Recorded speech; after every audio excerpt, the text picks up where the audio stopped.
हैं वो 149 BJP touch कर गई है। ये 149 मतलब 1985 माधव सिंह सोलंकी का जो रिकॉर्ड है वो आज तक नहीं टूटा था, उसकी बराबरी कम से कम ही हो गई। बहुत बड़ा नंबर है ये 149 जो बार बार कहा जा रहा था। माधव सिंह सोलंकी 1985 वो रिकॉर्ड की बराबरी 149 की हो गई है। और ये बहुत बड़ा नंबर है और लग रहा है ये टूटेगा, लग रहा है ये टूटेगा। देखिए बीजेपी कभी इस फिगर के करीब इवन ट्रेंड्स में भी कभी नहीं आई थी। मतलब आप जब काउंटिंग होती थी इतने करीब तक जाना और 149 की बराबरी करना। और दूसरी आप इंपॉर्टेंट फैक्टर जो देखें, जो गुजरात में कांग्रेस जो है सो मुस्लिम वोटर्स पे काफी डिपेंड करती थी, वहां पर जो है सो जो सीटें हैं वहां पर भी जो है मुस्लिम वोटर की जो डोमिनेंट सीटें हैं उसमें भी 8 जगहों पर बीजेपी आगे है।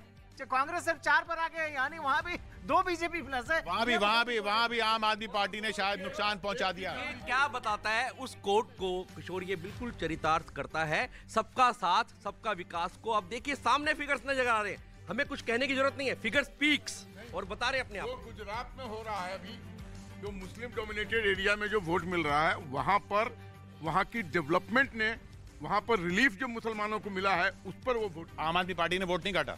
नहीं, अगर काटता तो हम कैसे जीत रहे होते 8 सीट। नहीं हिमाचल में एक बहुत अच्छा जो रुझान आ रहा है, आम आदमी पार्टी से आगे नोटा चल रही है बहुत सी सीटों पर। हिमाचल पंजाब के बगल में आम आदमी पार्टी से आगे नोटा चल रहा है। आम आदमी पार्टी ने हिमाचल का चुनाव लड़ा ही नहीं। और यहाँ देखिए ना, यहाँ तो बहुमत चला गया कांग्रेस के हाथ से। बिल्कुल बहुमत चला गया के हिसाब से रुझान में कांग्रेस के हाथ से बहुमत चला गया है। मैंने शुरुआत में ही कहा था, मैंने शुरुआत में ही कहा था कि वहाँ पे कांटे की टक्कर। नहीं, शुरुआत में आपने कहा था क्लियर है। हाँ, शुरुआत में कांटा नहीं कहा था आपने। मैंने कहा था कि देखिए मजबूत विपक्ष, देखिए उनियाल जी आप ही को कहा था कि वहाँ की कांग्रेस को सत्ता देगी और मजबूत विपक्ष भी देगी, और उसी की तरफ चल रहा है। अभी भी मैं कह रहा हूँ मजबूत विपक्षी हो जाएगा कांग्रेस का। बीजेपी रहेगी विपक्ष में, कांग्रेस की अभी संख्या बढ़ेगी, ऐसा नहीं कि नहीं बढ़ेगी। और वो 4 को लेकर 4 कब आएगी जजमान, कब आएंगे? अभी जजमान अभी सामने आ जाते हैं, अरे आ तो रहे हैं लगातार। ये बातें बता रही हैं अपने आप में कि कोई फैक्टर काम नहीं किया, जातिवाद से ऊपर निकल गया वो जो 4 पूरा इलेक्शन। वो जो 4 अन्य हमारे, मैं फिर इस चीज को कह रहा हूँ, भारतीय जनता पार्टी में बगावती सुर जो हैं वो बुलंद हो चुके हैं। हिमाचल के अंदर आप देख लीजिए उसका फैक्टर, आप मोदी फैक्टर हिमाचल में काम नहीं कर रहा है। अरे नहीं, बिल्कुल काम कर रहा है, बिल्कुल काम कर रहा है। आप देखो ये जो 4 है ना, जो ये जिसको रिबेलियन बोल रहे हो आप, जिसको रिबेलियन बोल रहे हो आप। एक मिनट अदिति जी।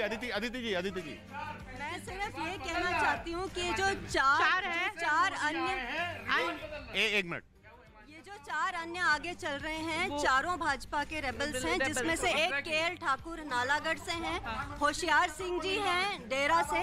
ये सब भाजपा के संपर्क में हैं और उनके पास वापस आएंगे। और ये किंग मेकर के फैक्टर में काम करेंगे, ये किंग मेकर बनेंगे। यही जो 4 हैं ये एक्चुअली 35 हो गया।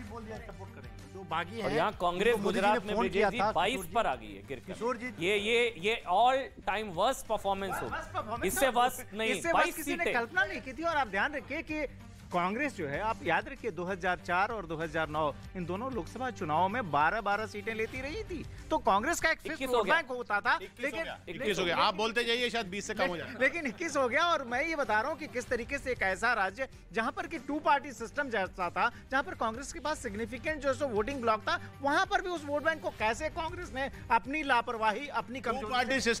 2 पार्टी सिस्टम तो अभी भी है, विपक्ष में है, 2 पार्टियां हैं विपक्ष में। जी हाँ, लेकिन पहले जो आमने सामने होता था, अब वो विपक्ष के अंदर है। जयशंकर जी, ये कांग्रेस के लिए देखिए, वो वहां तो 147 रिकॉर्ड बनेगा या नहीं बनेगा, लेकिन कांग्रेस के लिए हर इलेक्शन में यही बात कि अब उसको चिंतन की जरूरत है। कितनी चिंतन करेगी? उदयपुर चिंतन तो कर लिया, अब उसके बाद क्या हो रहा है भाई? सवाल ये है कि कांग्रेस को अभी भी भाजपा के साथ सीखना पड़ेगा।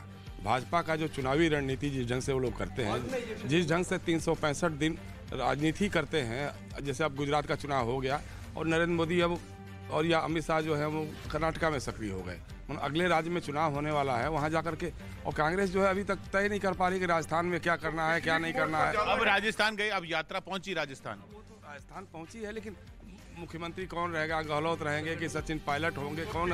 ये इसी में लगे हुए हैं। और भाजपा अपने उम्मीदवारों को अंतिम रूप दे रही है। इंपॉर्टेंट बात आप शुरुआत में पूछ रहे थे ना गुजरात में क्या फैक्टर काम करेगा। मैं कहता था मोदी फैक्टर काम करेगा, क्योंकि मोदी जी दिल में आते हैं, दिमाग में नहीं आते हैं लोगों के। और जो दिमाग लगाने वाले हैं उनको अभी भी मोदी जी समझ में नहीं आएंगे।